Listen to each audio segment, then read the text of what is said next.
Senate Bill, let's see who we want to take. Let's do SB 2.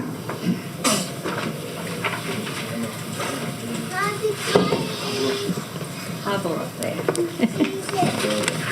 Welcome to Civil Law Chairman Billio. The chairman is rarely out of her committee. Good morning. We're glad to have you here. Thank you so much. Good morning, chairman, members. All right, Chairman Billio, on your SB 2. Thank you so much. Members, SB 2 is the ballot language relative to putting out to the voters the proposition that whether or not they support an amendment to provide the legislature the authority to determine which crimes, when committed by persons under the age of 17, are transferable. I realize that the ballot language is the only thing that's for consideration. We debated this bill in criminal justice yesterday. But just to let you know that in this country, there is no other state, only Louisiana, that provides in the Constitution the language for transferring of specific crimes to be prosecuted as an adult. 49 other states do not do that. And so what we've seen that law enforcement and the DAs, their hands are tied behind their backs as crime trends with juveniles change and progress. Perfect example is while we have armed robbery as transferable, we don't have carjacking. While we have aggravated burglary as transferable, we don't have home invasion. We don't have human trafficking. Why? Because we have not, every time the legislature enacts a crime, then you would have to go to the vote of the people whether or not that is a transferable crime. So we actually have crimes with greater penalties on the books that if committed by a juvenile are not transferable. Perfect example, distribution of fentanyl. Now that we've raised the penalty significantly on fentanyl because of it killing people, and now the adults are using the juveniles to distribute fentanyl.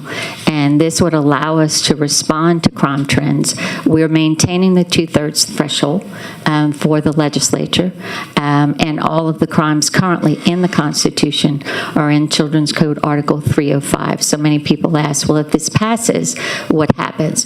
They're already listed in 305. So then the legislature would turn to 305.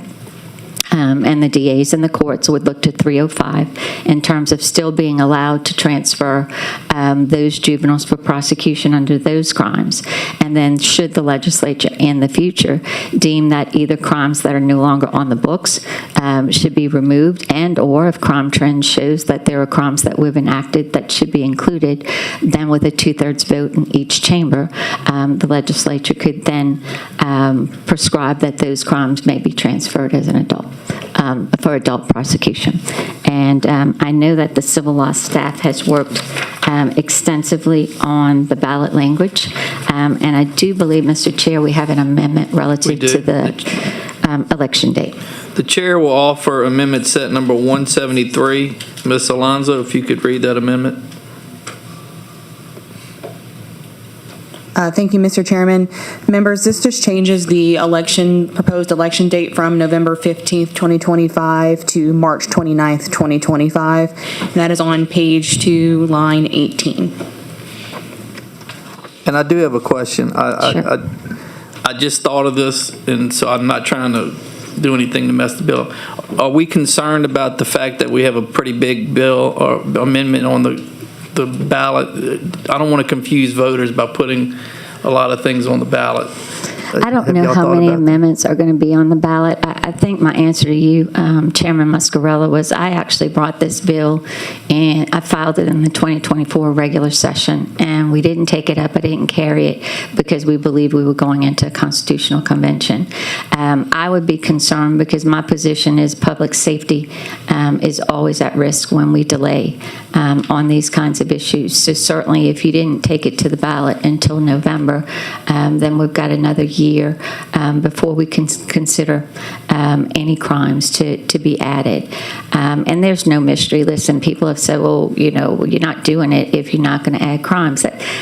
I'm not hiding the ball on anybody. Yeah, I mean, absolutely, I believe, for instance, the human trafficking, I've heard people scoff at the notion that teenagers are trafficking kids for sex. They are. Just search on the internet. Left and right, teenagers are being arrested for pimping out young kids for sex. And so there's things like that I believe are in the interest of public safety need to be addressed. So for that reason, I'm not sure why there's the November date, because I actually had in my draft legislation, I had March. I would say the March date is the preferable date. Okay. Is there any objection to the adoption of Amendment Set 173 by the chair? Seeing no objection, Amendment Set 173 is adopted. Now, Ms. Alonso, if you could read the 6.8A report in the ballot language. Remember, we're only discussing the ballot language today. There you go. Thank you, Mr. Chairman. Sorry. It's okay. Thank you, Mr. Chairman. Members, this is the draft 6.8A report for SB 2 by Senator Cloud of the 2024 Third Extraordinary Session. SB 2 proposes to amend Article 5, Section 19 of the Constitution of Louisiana. SB 2 amends the Constitution of Louisiana to provide that the legislature may, by a 2/3 vote, provide that special juvenile procedures shall not apply to juveniles arrested for any crime specified by act of the legislature. The proposed measure cannot be accomplished statutorily. The proposed election date at which the proposition is to be submitted to the voters will now be March 29th, 2025. SB 5 does not appear to conflict with any other instrument. Of the 7 total joint resolutions introduced, 5 have been reported by other standing committees, and the recommendation of the committee is with amendments. Okay, is there any questions on the adoption of the 6.8A report? Seeing no objection, the 6.8A report is hereby adopted. Do you want to close? I'm happy to take any questions, Chairman. Otherwise, I'd ask for favorable passage. The board is clear. There are no questions. From the public? Are there any cards? Okay. We do have some questions. Catherine Newsom, present, and will provide information if requested by the Secretary of State's office. I didn't get a card. Where did you get a card? Here you go. Okay. We have a card by Governor Jeff Landry's office. Lance Maxwell, present, but would not wish to speak. You have a pen? And then we have somebody from the audience. Why don't y'all come to the desk and we'll get y'all to fill those cards out.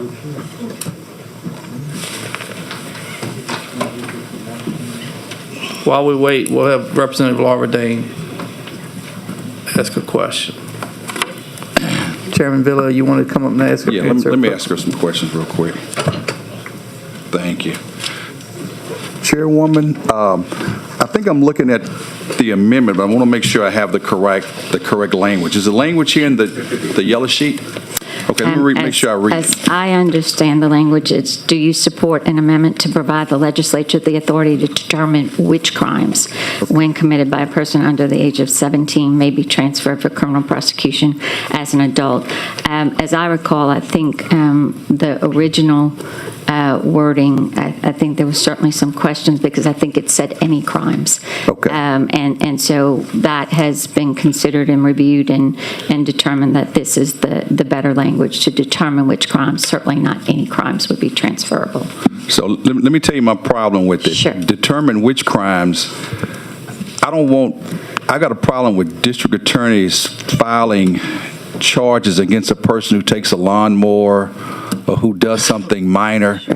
I want to make sure that if we're going to say which crime, it has to be violent or nonviolent or something serious, because I don't want a DA to abuse their power and then all of a sudden we have a lot of young folks who are incarcerated on minor offenses. Well, Representative That's my Barbadane, concern. I can certainly understand your concern because that is not the case. First of all, a DA doesn't determine which crimes.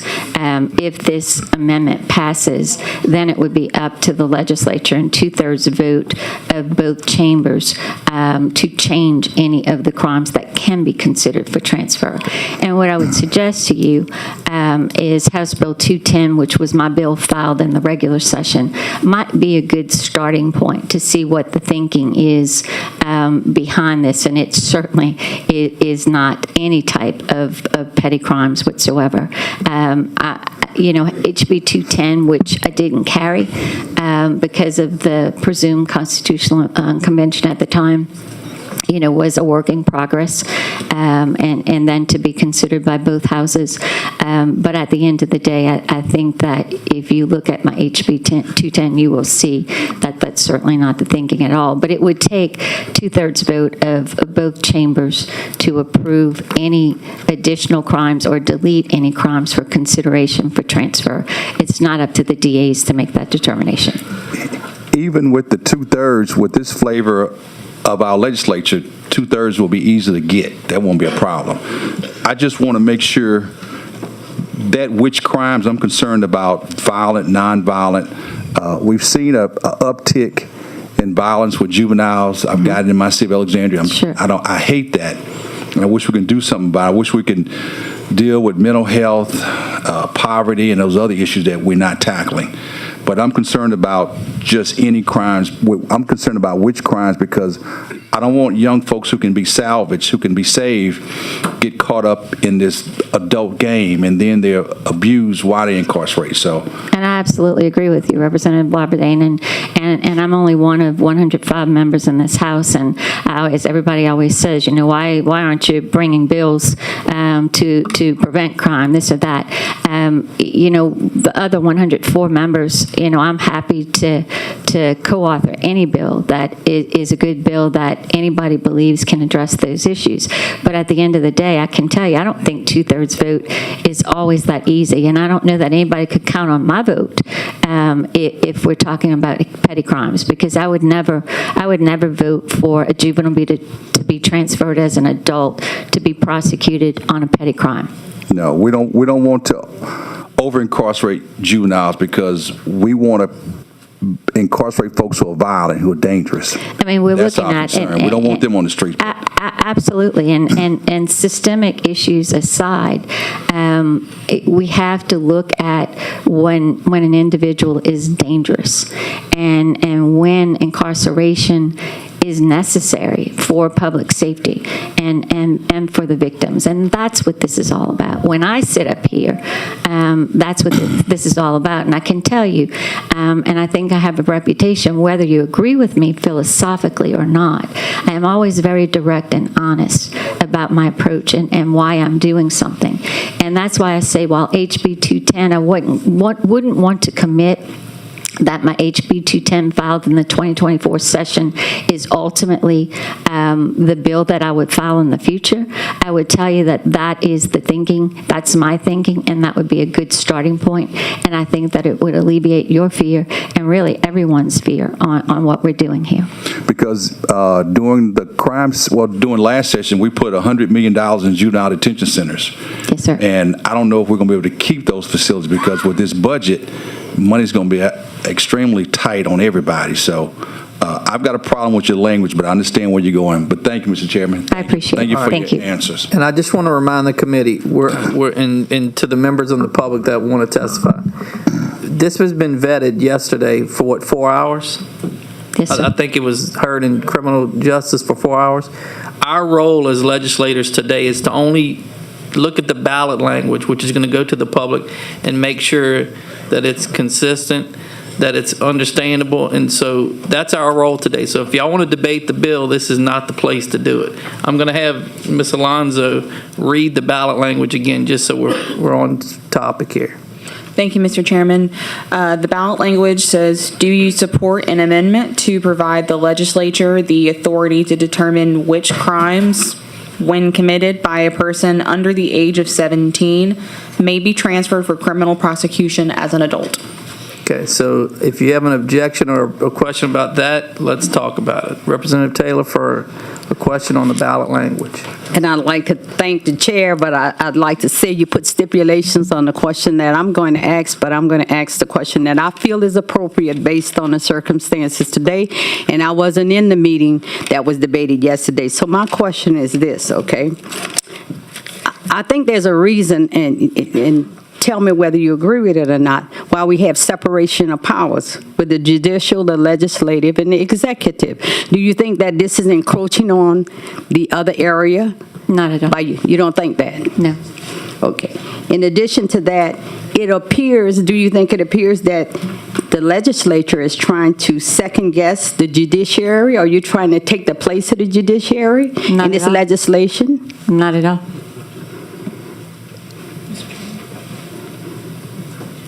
Do you have any confidence in the judicial system that they can apply the laws as written at this particular time? I have complete confidence in the judicial system. Okay. And did we not have recently the bill before this whereby it appears that the Supreme Court says that the legislature has overstepped their boundaries, and now we're trying to amend that with the bill that preceded this bill? I agree with Justice McCallum's dissent in that decision. Oh, okay. I think this may end the questions that I had, and I hope that the stipulation that went before my testimony, that it was in conformity with the rules. You did a fine job, Representative Taylor, as usual. I didn't need that from you. I was going to ask the questions anyway. Well, I understand. Did we give decaf to Representative Taylor this morning? Or did we give? No, I had cranberry Okay, I was juice. just checking. All right, if you want to go ahead and state your name and for the record. My name is Major Tracy Riley, U.S. Army, retired.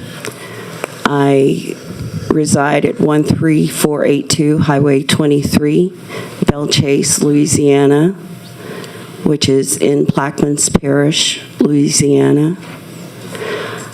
As a voter who will be reading the question on the ballot on the date that you all agree on, I am concerned about how it presents and what it really means. I don't, based on what I just heard, it's not specific enough in order for me as a voter, as a grandmother, as a mother whose children will be directly affected by this type of legislation, as a voter who is a member of the demographic that will be most effective based on the reports of people who are imprisoned in the state of Louisiana. I would like my legislators to at least explain in more basic detail, using less complicated words, what the specific impact of this particular law is going to mean to my family. Thank you, ma'am. Welcome to the Capitol. Ma'am? Yes, good morning. My name is Michelle Charles. My address is 2490. You don't need to give your address. Okay. I'm also here. Major Tracy Riley is a very good friend of mine. She's a veteran, 24 years, U.S. Army, retired. And I've been a public defender in the state of Louisiana for most of my career. I've been an attorney for 17 years. And I apologize because we got the time wrong yesterday and was not able to make it here to give testimony yesterday. But I'm gonna, because I did get a request from a public defender in New Orleans to ask in regards to the language of the amendment that's going to be, and I have a problem because the language of these constitutional amendments are so complicated that it gives the public a very hard time understanding what is actually, how this is directly going to affect their everyday lives. And I would like, and I've been requested to ask that you would support amending the Constitution to authorize the legislators to specify what offenses is going to be included when this amendment is put on a ballot. And we continue to request, I've heard that several times yesterday when people were testifying or giving comments in regards to this legislation, is that there needs to be very specific language as to how is it going to be determined that you're going to be able to charge juveniles as adults and they be placed in adult facilities. And I continue, having been a public defender in this state and traveled this state, I've been a public defender in probably more jurisdictions than anybody. I have learned that you're never gonna be able to jail your way and prosecute your way out of crime until you actually deal with the root issues that are causing these crimes. And I understand that this is not the forum for that testimony, but I did want to point that out to you. And once again, I just wanted to point out that we want very specific language that goes to the voters in regards to this amendment that's going to be put on the ballot. And what is the plans of the legislator to educate the public in regards to how this bill is going, how this amendment is going to affect them directly is my question. Thank you. Would you take a question from Representative Lawberdane? Yes. Thank you, Ms. Charles. How long you been a public defender? Most of my career, 17 years, I've been an attorney. I've been a public defender in Orleans Parish, Caddo Parish, Plaquemines Parish. I just recently left a contract here in East Baton Rouge Parish as a public defender. So I've done this a long time. Do you do juvenile work? I've done a lot of juvenile work because in the smaller jurisdictions, the public defenders are required to handle all the cases. And so in Plaquemines Parish, I did do a lot of juvenile work. With this language, would your parents or children, would they understand which crimes could be prosecuted as adults and which crimes could be as juveniles? Absolutely not, sir. So even with the language, most folks wouldn't understand that. No, you're going to have to, it's going to take a lot of education in order to, and I would think that prior to introducing an amendment, that the education piece should have started in the public defender's offices across the state of Louisiana, because we are the people that touch the people that are going to be most affected by them all the time. A lot of times those parents who children are who are accused of crimes, do they understand the severity of adult crimes and juvenile crimes? Absolutely not, unless they've already been through the system already themselves. They have some understanding of it, but mostly people are just not aware of how the consequences of any of the, and even the adults. The adults need education on consequences. If we added violent or nonviolent, would that make a difference in that bill? Would people have a better understanding of it?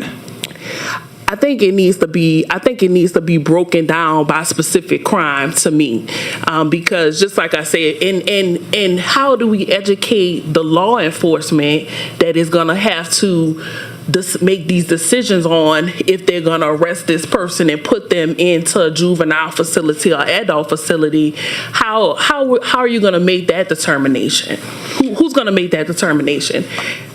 I'm concerned about, you brought up a good question. I'm concerned when juveniles are arrested, sometimes law enforcement will overcharge a juvenile and then you've got more issues. But I would like the ballot language should at least talk about violent and nonviolent so people would know, because I won't make sure people understand what they're voting for. Correct. People definitely need we need an education piece associated with this legislation that's going to go on our ballots. It definitely needs an education piece.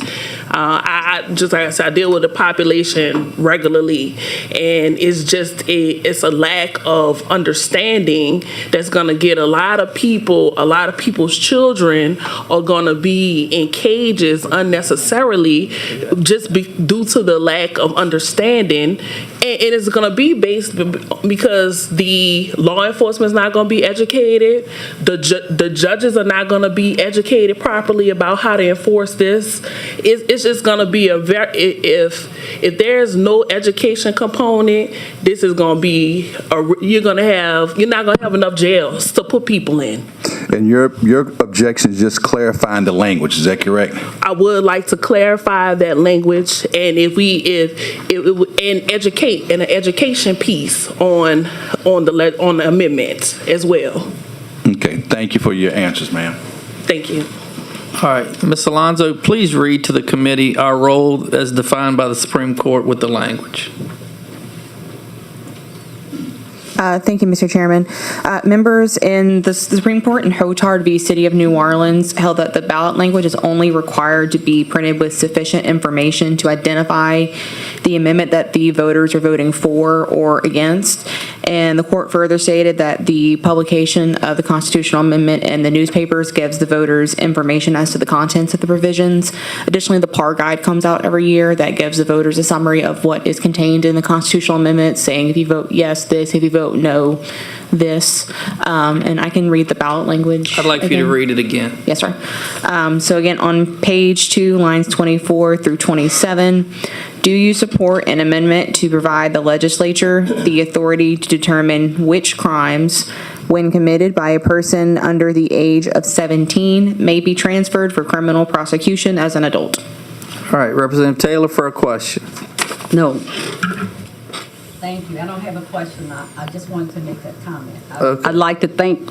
I'm sorry, I was fat fingering it a little bit, so. Oh, that's got it. okay. I want to thank you all for appearing here today. I'd like to thank you for your service. I'm not too good with names. And I'd like to thank you for being an indigent defender. I was an indigent defender for about 12 years, then I served on the board. That's a thankless job, and you usually don't get it, and people usually don't take it.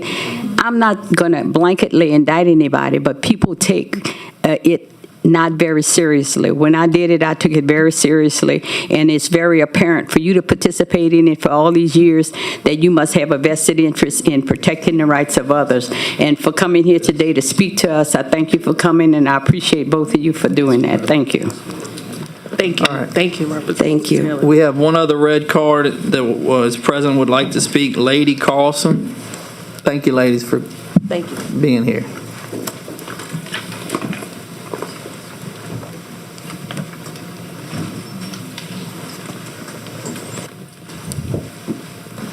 Good morning.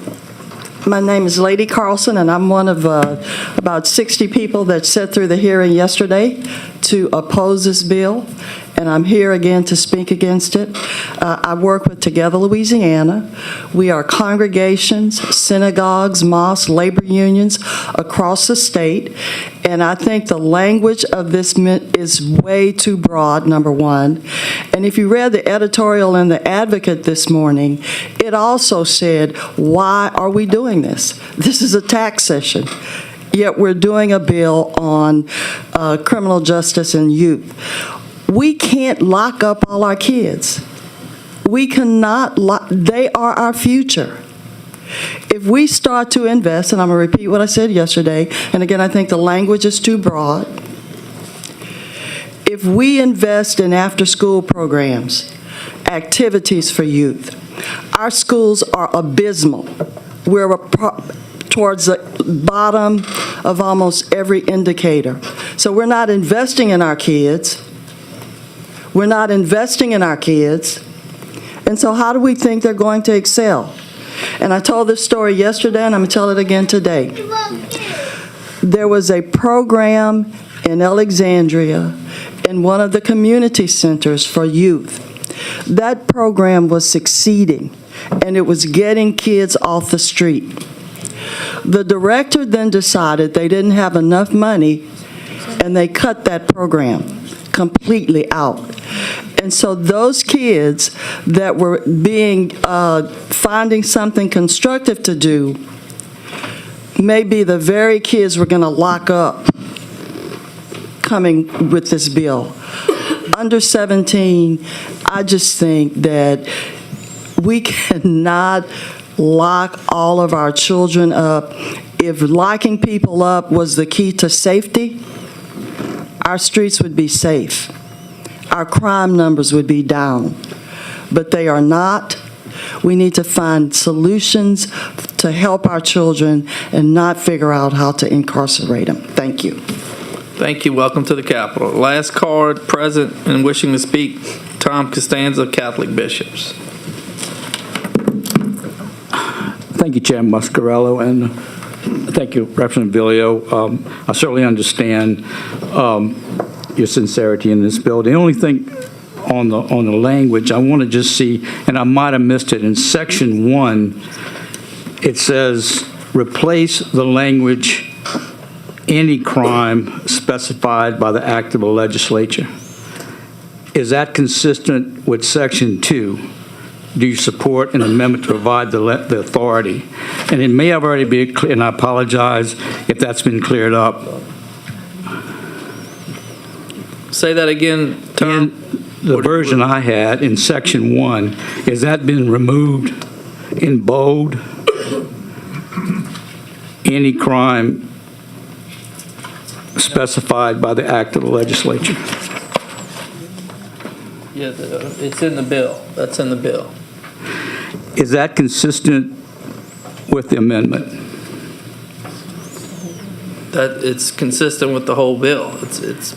Well, But we're do you- doing the ballot language. Tom. well, this is related to the battle language, so, okay.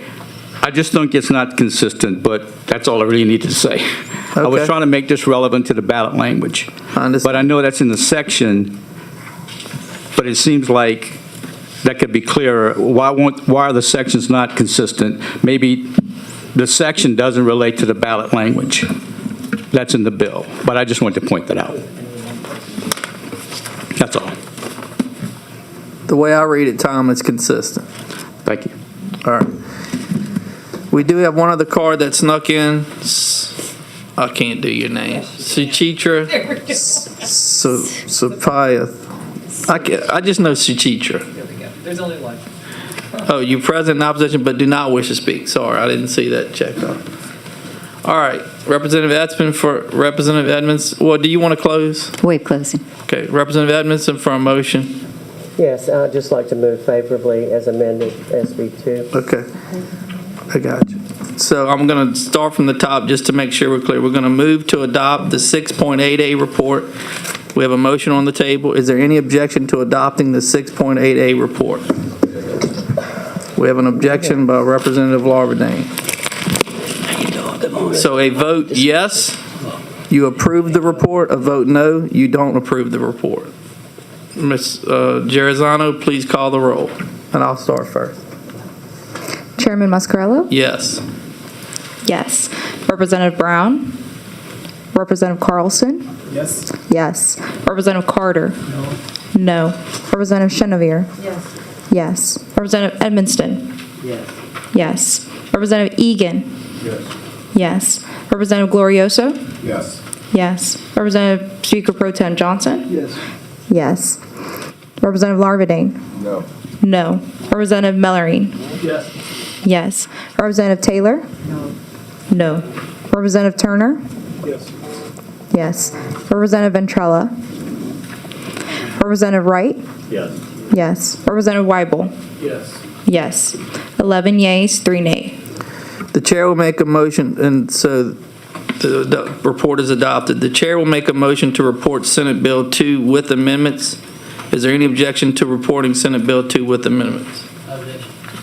We have an objection by Representative Carter. Ms. Gerizano, please call the roll. Representative Brown? Representative Carlson? Yes. Yes. Representative Carter? No. Representative Chenevert? Yes. Representative Edmiston? Yes. Representative Egan? Yes. Representative Glorioso? Yes. Yes. Representative Speaker Pro Tem Johnson? Yes. Representative Larvadane? No. No. Representative Mellarine? Yes. Yes. Representative Taylor? No. Representative Turner? Yes. Representative Ventrella? Representative Wright? Yes. Yes. Representative Weibel? Yes. Yes. 9 yeas, 3 nays. Okay. Chairwoman Villio, thank you for coming to the committee. Thank you, Mr. Chair. Thank you, members.